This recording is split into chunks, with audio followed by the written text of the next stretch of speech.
کلان شده تو این شعری هست که در همین وطن تاجیکستان در ولایت سوخت تولد شدگی شعر کرد. مهری به اندازه نسبت حیوانات باعث گردید که مدینه در این ساحه فعالیت صاحبکاریش را به راه ماند.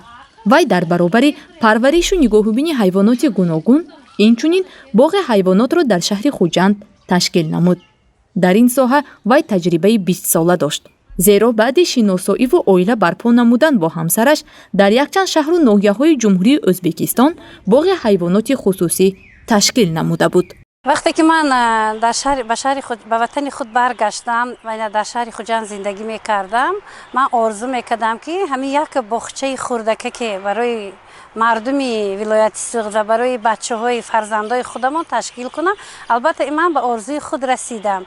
سال 2019 من فعالیت خود را اولین مرتبه با کانترنی ها یعنی که زوپارک سیاد فعالیت یکمی خود را ماهی مرد نوروز بود. البته ما به کامیابی خود رسیدیم. البته ما همیشه مصلحت کردیم که حیوانات من میبیارم و یا ساختمان زوپارک را از طرف حکومت یا که از طرف فرهنگ باید که به عهده خود گرفته بودن. من وعده خود را زن باشم اجرا کردم. البته حیوانات بسیاری آوردم. من حاضر به من 6 دانه شیر کلان دارم، شیر افریقایی، 2 تا پلنگ افریقایی دارم، 1 تا ایندیسکی، 1 تا افریقایی دارم. همان شتر مرغام هست، مارم، قریب 60-70 نمودی حیوان هم هست. حیوانات سریدنی آسیا و حیوانات دیگر دولت ها هست. من به حرکت کردم باشد در دیگر دولت ها باشد هم حیوانات را وادید تاجیکستان یعنی ولایت سوخت کرد. سال 2019 مدینه همچون صاحبکاری انفرادی در ولایت سوخت فعالیتش را آغاز کرد. حیوانات گوناگون را از دولت‌های دور و نزدیک خریداری نموده مؤسسه غیر دولتی باغ حیوانات پرواز را تشکیل کرد. در ناحیه باباجان غفورف ولایت سوخت به طور سیار کار میکرد. بعد گرفتن پیشنهاد از ریاست فرهنگ ولایت سوخت در باغ نوروزگاه شهر خوجند به طور دائمی به کار آغاز نمود.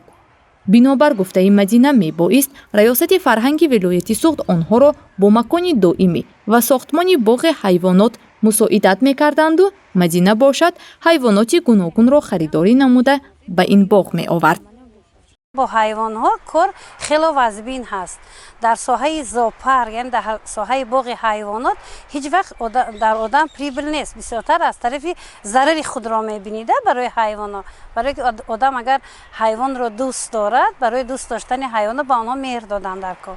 البته برای این حیوانات خیلی گرانبها هستند.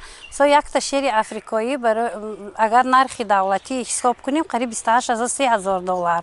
لیکن ما به طرف من از شهر تاشکند خریداری کردم. هر یک شیر افریقایی به $15,000 یعنی که در همین شهر خوجند آمده رسید. یک مور افریقایی که من خریداری میکنم $3,500. ابا خراجاتی راه دارد. اکنون خراجاتی راه دارد باز دیگر طرف ها به خودش رسخاد دارد. تنها برای خریداری نمودن حیوانات گوناگون مدینه بیش از $200,000 آمریکایی صرف نمود. در آغاز کار برای دیدن نمودن از حیوانات در این باغ بوده ساکنان از شهر و ناحیه‌های ولایت می آمدند. درآمد به باغ همگی 5 سامانی را تشکیل می داد. این مبلغ کمی هم باشد برای خریداری محصولات خوراکی حیوانات در باغ پرورش یافته ایستاده مساعدت می نمود. زیرا هر هفته مدینه را لازم می آید که 2-3 تانه محصولات خوراکه و در یک روز با مبلغ تا 500 سامانی ترمیوه های گوناگون خریداری نماید. زیرا خوراکی هر یک حیوانات گوناگون می باشد. وقتی که زمستان 20 کیلو گوشت برای یک حیوان داده شود حاضر مقدارش کم کرده می شود. برای به سلامتی حیوانات ضررناک است. چون که اینها دائم وقتی خوراک میخوره شکمش سیر میشد حیوان خواب میکند. برای همین حاضر ما حساب به هر یک حیوانای کلان 20 کیلو و 8 کیلو 10 کیلو گوشت میتیم. و این حیوانای ما 80 کیلو گوشت در یک هفته 2 تا 3 تا گوشت میگیریم. البته ما خریداری میکنیم با سبزیجات میخریم. ما هفته نه خراجات ما هفته خراجات میکنیم. باز البته که وقت گرم هست میوه رو هر روز خریداری میکنیم. هر روز 3 ساعت 4 ساعت داشه ممکن زیادتر می شود. من این شترمرغ ها اوقاتش گوناگون می شود. ترکیب اوقات شترمرغ زیاده از 5-6 نمود محصولات هست. گندم، جو، علف، نمک، даже бутылкаи шампанский аст ки дута бутылкаи шампанский миқдори ҳами дута страс майда када дар хӯрокаш қуш када мешавад. намак намаки кӯҳӣ. мадина барои рушди боғи ҳайвоноташ нақшаҳои калон дошт. мехост шумораи ҳайвонотро зиёд намояд. ҳатто харидории филро аз давлати Ҳиндустон шартнома намуда буд. лекин ҳамаи нақшаҳояш бар асари пандемияи COVID-19 барбод рафтанд. ҳатто лаҳзаҳое буд ки мехост тарки фаъолияти соҳибкорӣ кунад. вай соли 2020-ро бо мушкилот паси сар кард. зеро баста шудани марзҳо ба душворӣ дастрас намудани маҳсулоти хӯрока боис гардид ки ӯ аз бозору мағозаҳо наздик ба 100 000 сомонӣ қарздор гардад. вақте ки дар тоҷикистони мо карантин шуд, ҳеҷ гоҳ ман фаромӯш намекунам. ман ҳамроҳи зоопарки дигар ҳайвонои ман ки дар вилояти Қурғонтепа, яъне ки дар шаҳр ноҳияи вилояти Қурғонтепа фаъолият дорад ва зоопарки саёҳ ҳаст. ман худам ҳам рафта будам. амин дар байни 5 минут карантин шуд, баста шуд. ин қадар ҳайвон дар роҳ азобе ки мо кашидем як шабу як рӯз, кӯча ба одамо нестанд, одам аз одам мегурезад. ман ҳаракат карда ҳамаи ҳайвонои худро ба вилояти Суғд овардам. якта коригарамон акун ҳамаро ҷавоб додем, ба сабаби касалӣ бемориҳои зиёд ҷавоб додем. ҳар шаб ман худам танҳо меомадам. барои ман ҳама карантин мекардам, ман дилам барои ҳайвонот месӯхт. меомадам ҳамроҳашон, як худам дар дохили парк мегаштам, ҳамроҳи ино суҳбат мекардам, хӯрокашонро медодем. вақте ки ҳама ҷо рӯз шуд, хӯрока набуд барои ино. лекин худо ба шукр дар тақдири ҳайвонои ман, вақте ки бисёр мана магазинҳо вай шуд, гӯшти мурғ, гӯштҳои мурғ ки камтар срокаш гузашт, ҳар ҳафта ман ба 3 тон 2 тон гӯшти мурғ меомад. албатта баъд ман нав сохтмона сар кардам. ман мехостам ки сохтмона калон кунам. ҳамон вақте ки ҳайвонои нав ворид кардам, ман ҳамон сол мехостам ки ман зоопаркамам калон кунам, камтара кам бошад, адастам меомадагӣ. вақте ки як тарафро мо сохтмон кардем, акун ҳайвонои ҷобаҷо кардем, мо умед доштем ки наврӯзда кор мекунем. лекин вақти наврӯз кор нашуд.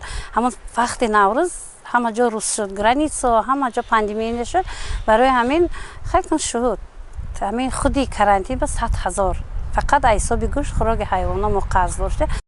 муассисаи ғайридавлатии парвоз ягона боғи ҳайвонот дар шаҳри Хуҷанд мебошад. мадина дар ин ҷо на танҳо бо нигоҳубини ҳайвонот, инчунин бо зиёд намудани саршумори онҳо низ машғул аст. новобаста ба мушкилоти гуногун натавонист фаъолияташро қатъ намояд.